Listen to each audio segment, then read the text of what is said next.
দেখ আজকে আমরা ভেক্টরের 3D রিপ্রেজেন্টেশনটা জানব। আমি এখানে একটা কিউবয়েড ড্র করেছি। কিউবয়েডের একটা কর্নারকে আমরা অরিজিন বলে কনসিডার করব। এই কর্নারটাকে অরিজিন বলে কনসিডার করছি, তাই সেটা ও নিচ্ছি। অরিজিনের কোঅর্ডিনেটস গুলো কি কি? 0, 0, 0। আচ্ছা 0, 0, 0 কেন? দেখ মনে কর আমরা যখন 2D ফিগার শিখতাম, তা একটা পয়েন্টে যদি 2D পজিশন রিপ্রেজেন্ট করতাম তাহলে এক্স এন্ড ওয়াই অ্যাক্সিস দিয়ে রিপ্রেজেন্ট করতাম, যেটা এক্সটাকে বলতাম অ্যাবসিসা এন্ড ওয়াইটাকে বলতাম অর্ডিনেট, তাই না? এই 2D ফিগার হচ্ছে শুধু এক্স এন্ড ওয়াই দিয়ে রিপ্রেজেন্ট করতাম। যেহেতু আমরা 3D ফিগার নিয়ে ডিসকাস করছি, তাই একটা এক্স কোঅর্ডিনেট থাকবে, একটা ওয়াই কোঅর্ডিনেট, একটা জেড কোঅর্ডিনেট। তাই অরিজিনের এক্স ওয়াই জেড কোঅর্ডিনেট গুলো সব 0। নেক্সট এবার আমি আর একটা পয়েন্ট নিচ্ছি, সেইটা এই পয়েন্টটা পি বলে কনসিডার করব। ঠিক আছে, এই পয়েন্টটা পি বলে কনসিডার করব। এবারে আমি এই অরিজিন থেকে এই পি এর ডিসটেন্সটা বার করব। বাট এই পি এর কোঅর্ডিনেটটাকে আমরা নিচ্ছি এক্স, ওয়াই, জেড। কি বললাম? পি এর কোঅর্ডিনেটটাকে আমরা নিচ্ছি এক্স, ওয়াই, জেড। তাহলে ও থেকে পি অবধি একটা ভেক্টর আসবে, ও টু পি অবধি একটা ভেক্টর আসবে। সেই ভেক্টরের রিপ্রেজেন্টেশনটা কি করে আসবে? ও টু পি এই অবধি একটা ভেক্টর আসবে, সেই ভেক্টরের রিপ্রেজেন্টেশনটা কি করে আসবে?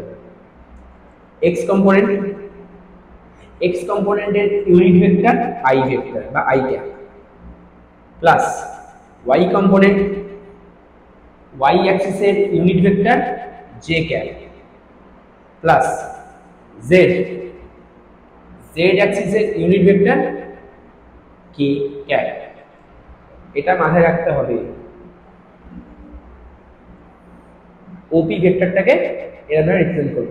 আচ্ছা ওপি ভেক্টরটাকে আমরা যদি আর বলে কনসিডার করি, আর ভেক্টর, তাহলে ওপিটাকে এরকম ভাবে আর ভেক্টর লিখতে পারি। R vector equals to OP vector equals to x into x অ্যাক্সিসের unit vector, y into y অ্যাক্সিসের unit vector that is j cap, z into z ভেক্টরের z অ্যাক্সিসের unit vector that is a cap. ঠিক আছে, তেমনি আমি যদি random একটা থেকে পয়েন্ট বলে দিই 2, -3, -6, এই পয়েন্টটার আমরা যদি ভেক্টর এক্সপ্রেশন লিখতে বলি, এই পয়েন্টটার যদি ভেক্টর এক্সপ্রেশন লিখতে বলি, তাহলে আমরা কি লিখব? r equals to r vector equals two, ঠিক আছে, r vector equals two 2 i cap, কারণ এটা x এর পজিশন, এটা কি y এর পজিশন, তাহলে -3 j ক্যাপ -6 k ক্যাপ। এরকম ভাবে আমরা একটা পয়েন্টের ভেক্টর এক্সপ্রেশন লিখি। একটা পয়েন্ট মানে কি? একটা পয়েন্টের একটা 3 ডাইমেনশনাল ফিগারে একটা পজিশন আছে, সেই পজিশনের ভেক্টরটা আমরা এরকম ভাবে রিপ্রেজেন্ট করি, যেটাকে আমরা পজিশন ভেক্টর বলি। এবারে আমরা তো এইখান থেকে ও থেকে পি অবধি যে ভেক্টরটা পেয়েছিলাম, সেই vector expression xi cap plus y j cap plus z k cap. এবার যদি কখনো বার করতে বলে যে ও থেকে পি অবধি ডিসটেন্সটা কত, মানে r ভেক্টরের ম্যাগনিটিউডটা কত, মানে ও থেকে পি এর ডিসটেন্স কত, ম্যাগনিটিউড মানে ও থেকে পি এর ডিসটেন্স কত, মানে r ভেক্টরের ম্যাগনিটিউড কত বার করব। কি করে বার করব? বার করার ফর্মুলা হচ্ছে √x square plus y square plus z square.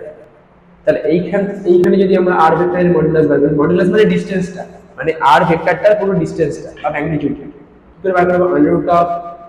√2 square plus -3 square, কারণ y এর ভ্যালু এখানে -3, প্লাস -6 এর স্কয়ার। কত আসছে? 4 প্লাস 9 প্লাস 36। 4 প্লাস 9 কত হবে? 13 প্লাস 36, that is √49 or 7। আমরা প্লাস মাইনাস 7 নেব না, কারণ আমরা ম্যাগনিটিউডটা বার করছি, মডুলাস বার করছি, দ্যাট মিন্স শুধুমাত্র 7 নেব। মাইনাস থাকলে সেটাকে ক্যান্সেল আউট করব।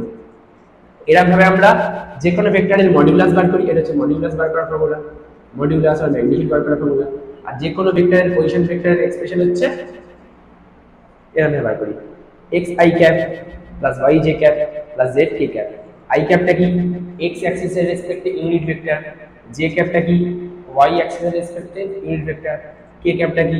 z অ্যাক্সিসের রেসপেক্টে ইউনিট ভেক্টর। এটা গেল আমাদের 3D representation of a vector.